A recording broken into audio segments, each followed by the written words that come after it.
In Mass Effect Andromeda's multiplayer, you are part of an Apex team, the best of the best the Nexus has to offer. While not a regular group of soldiers, they are nonetheless talented individuals that take on the most dangerous and important missions in this new galaxy.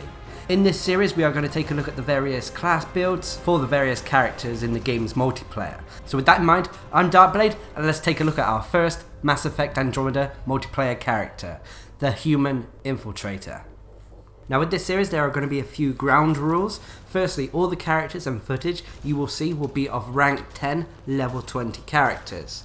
That being said though, I know it can be a bit of a grind to get to rank 10, so there will also be advice for rank 1 level 20 characters towards the end of the episode. Also, the builds and the footage are all aimed at the higher difficulty levels the game has to offer. The human Infiltrator can be quite a powerhouse, as well as a strategic playmaker, able to deal some of the highest weapon damage in the game, as well as revive and take objectives safely. They can be useful in most Apex teams. Now, when it comes to the spec of the human Infiltrator, I start by maxing out Sticky Grenade, going up to rank 6, putting points into anti-armor over anti-shield. This is because the tougher opponents normally come with armor. Next I take Grenade Capacity over Shrapnel. While Shrapnel is great when it comes to high health targets, I like the fact that I can just spam grenades at enemies, and with the way Mass Effect Andromeda's multiplayer replenishes grenades now, it's a lot easier than it was in Mass Effect 3.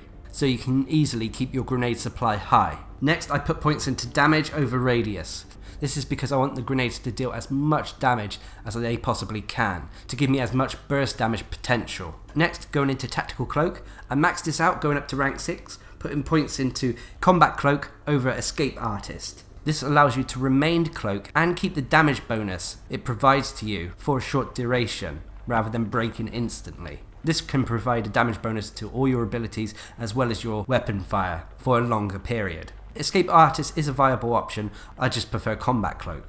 Next in rank 5, Duration or Speed. Both of these are viable. Speed is more viable for if you're running around the map and kiting, whilst Duration is a great option for when it comes to having to revive teammates or take objectives. I personally went for Duration, but this is another personal preference choice. And finally I put points in Damage Bonus over Recharge Speed. The damage bonus to your weapons, power and melee attacks by 40 or 50%, making it a very powerful bonus, and in my opinion trumps the 30% recharge speed. And finally, with the abilities, I only have 1 point in Incinerate.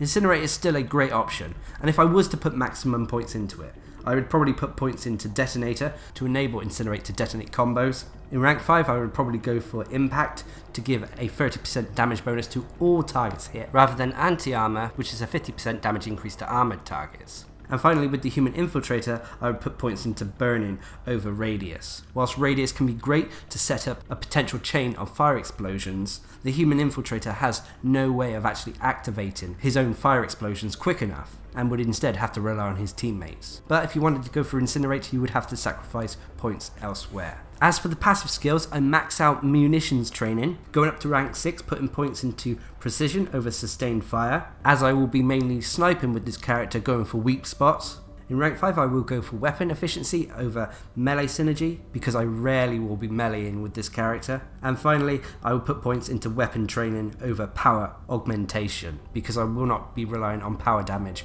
with this class, and instead using weaponry. And finally, with Combat Fitness, I maxed this out, going up to rank 6, putting points into Hold the Line over Close Quarters Momentum, Defensive Positioning over Aerial Evasion, and Health and Shields over Melee.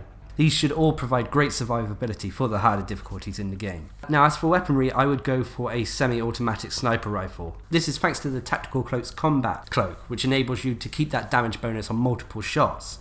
You can use a single shot sniper rifle if you want and then follow it up with power damage, but personally I would advise using something like the Vanquisher or Black Widow sniper rifles. It's always wise as well, especially as they're quite light, to bring a backup pistol for close quarters combat. As for gear, go for something to either increase your weapon damage or, failing that, your survivability. Now moving on to the heart of the episode and talking about the pros and cons for each of the abilities. Firstly, I know this is a bit out of order, but Tactical Cloak. Tactical Cloak is normally a staple of Infiltrator classes. Once employed, the Infiltrator will use light bending technology to render the user invisible, but doing this will prevent the user from regenerating health or shields. Once cloaked, you will remain cloaked until the duration wears off, which is normally quite long, especially if you put points in duration in the tactical cloak tree. But the best thing about this ability is you'll have your weapon damage, power damage, and melee damage boosted when you attack from a cloaked position. So when playing the Infiltrator, it is always advisable to use Tactical Cloak as much as possible, especially before attacking the enemy. This will give you the optimal damage output that this class can achieve.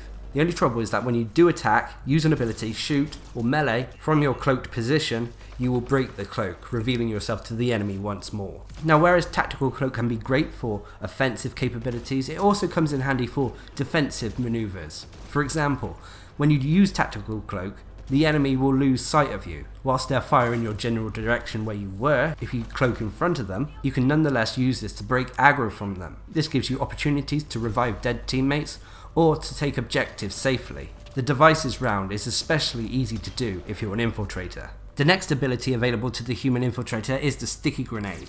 This grenade functions similar to any other grenade. Once you throw it though, it will stick to any surface or enemy should it hit it, and explode after a 2-second timer. This will deal fairly heavy damage to anyone in the area of effect. Now if you tap the ability button, it will throw the grenade at the enemy or surface you're aiming at and explodes. You can also hold the ability button to hold the grenade for more precise aiming, but this shouldn't be too much of an issue. The best thing about the Sticky Grenade, and especially the way I played the human Infiltrator, is that it can be a great source of burst damage, especially against tough opponents. As the grenades have a grenade counter, or in Mass Effect Andromeda's case, a power cell counter, it means that you can potentially unleash a huge wave of damage at an incoming foe. This is especially useful when your tactical cloak is on cooldown, or you're out of ammunition. It can be also great as a get out of jail free card. In an emergency, this ability can really help.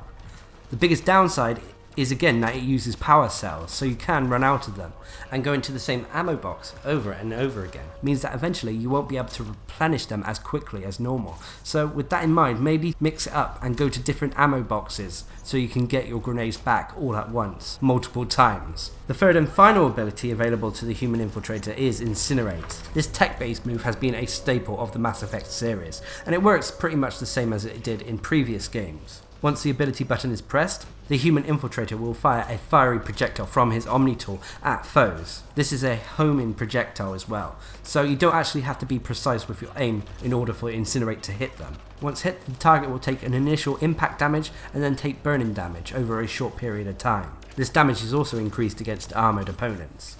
If used on unprotected foes, those foes without shields or armour, the target will start to burn and panic, meaning that they can't retaliate against you. This can be great for the human Infiltrator, as they can use this to get targets out of cover, giving you an opportunity to snipe them or shoot at them.